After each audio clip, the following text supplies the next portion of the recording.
What's up guys, Nick Sales here. This morning, Blackmagic announced the Ursa Mini Pro 12K camera, and there's been a lot of discussion on it. As someone who personally owns a high-resolution 8K RED camera, I've had a lot of thoughts about this, and I wanted to let you guys know what I think, if I'll be buying one, and if I think you guys should buy one compared to other cameras that are in the same price range. So to start off, let's go over the specs of this new camera. It has a Super 35 sensor, so about halfway in between a full frame and a crop sensor. It can shoot in 12-bit RAW, it has 14 stops of dynamic range, and it can shoot 12K at up to 60 frames per second, 8K at up to 110 frames per second, and 4K at up to 220 frames per second, all for $10,000. So pretty impressive specs to say the least. I want to go over all these categories and I'm going to compare them to cameras in the same price range to see which one I believe to be better and which one I'll end up getting. So let's start with the resolution. 12K is 12,288 pixels by 6,480 pixels, which is a 17:9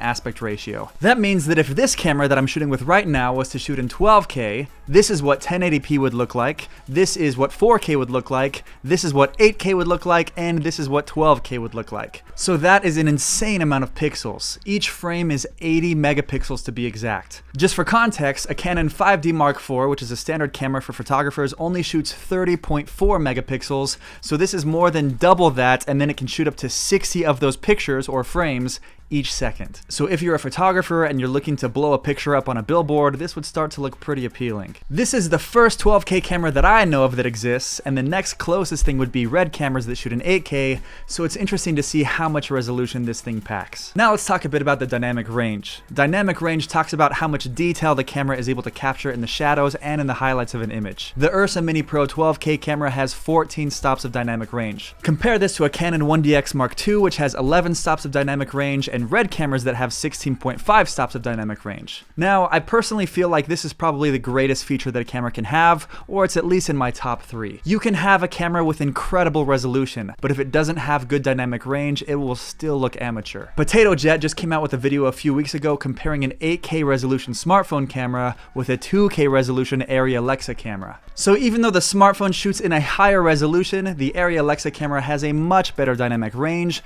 which makes it appear to be much more professional.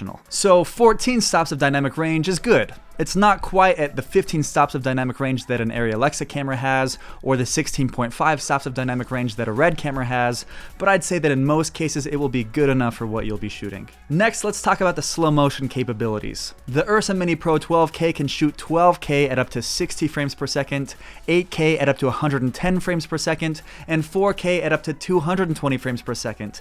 But the coolest thing about this camera is that it doesn't crop when it's shooting at lower resolutions like a RED camera does. The only camera even close to this would be the RED Monstro or the RED Helium, which does 8K at up to 60 frames per second and 4K at up to 120 frames per second. But with RED cameras, once you lower the resolution, it crops in on the sensor. So this is undoubtedly one of the most impressive features of this camera, especially for those who are shooting a lot of slow motion. Alright, now let's cover the color science. There aren't really numbers to show how good of a color science a camera has, but in my opinion, the cameras with the best color science are the Arri Alexa cameras, followed by RED cameras, followed by either Blackmagic or the Z-Cam, and then Canon, Panasonic, and Sony is last. But I do recognize that Sony's color science is getting better and better, so I don't think it's terrible, it's just not quite up to par with the other cameras yet. So as far as color science goes, the new Ursa camera is up there. Again, it's not as good as RED or the Arri Alexa, but most people probably won't be able to tell a difference. Next, I want to talk a bit about the built-in ND filters which this camera has, which is a pretty dang sweet feature if I'm being honest. It has 4 different modes where you can shoot with no ND filter, and then you can do 2 stops, 4 stops, and then 6 stops of ND. Now, of course, with any camera, you can buy ND filters to put on your lenses, so I wouldn't call this a game changer,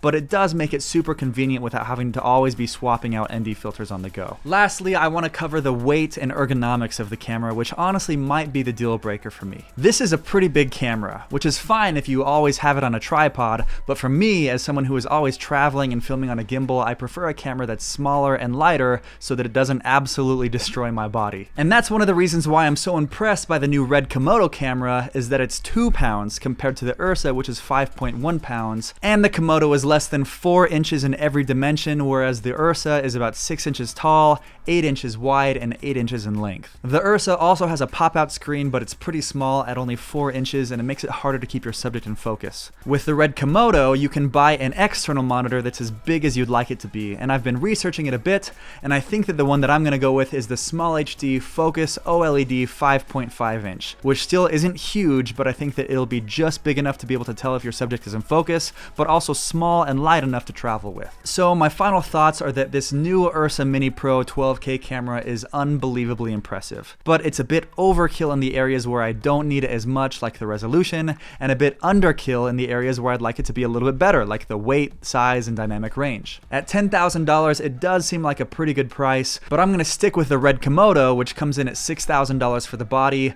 and then you need to buy an extra $2,000 worth of accessories like batteries, memory cards, and a monitor, so the price is actually closer to $8,000, but it still seems like a better camera for my needs than the Ursa Mini Pro 12K. The RED Komodo beats the Ursa in weight, size, dynamic range, color science, and it has 16-bit RAW, whereas the Ursa only does 12-bit RAW. But when it comes down to it, these are different tools used for different purposes, and I'm sure there are people out there who are shooting 90% of their projects on a tripod in a studio, and for them, I would think that this would be a great camera. But for me and my needs, I'm gonna stick with the RED Komodo, which will hopefully be coming out in a few months. So if you'd like to see some videos of that when it comes out, make sure to hit the subscribe button and leave a like and comment below what your thoughts are on either this camera or the RED Komodo, and if you plan on getting that one as well. Just so you guys know, I read through all the comments and I try to respond to as many of them as possible, so don't hesitate to leave a comment below and let me know your thoughts. Other than that, thanks so much for watching, and we'll see you in the next one.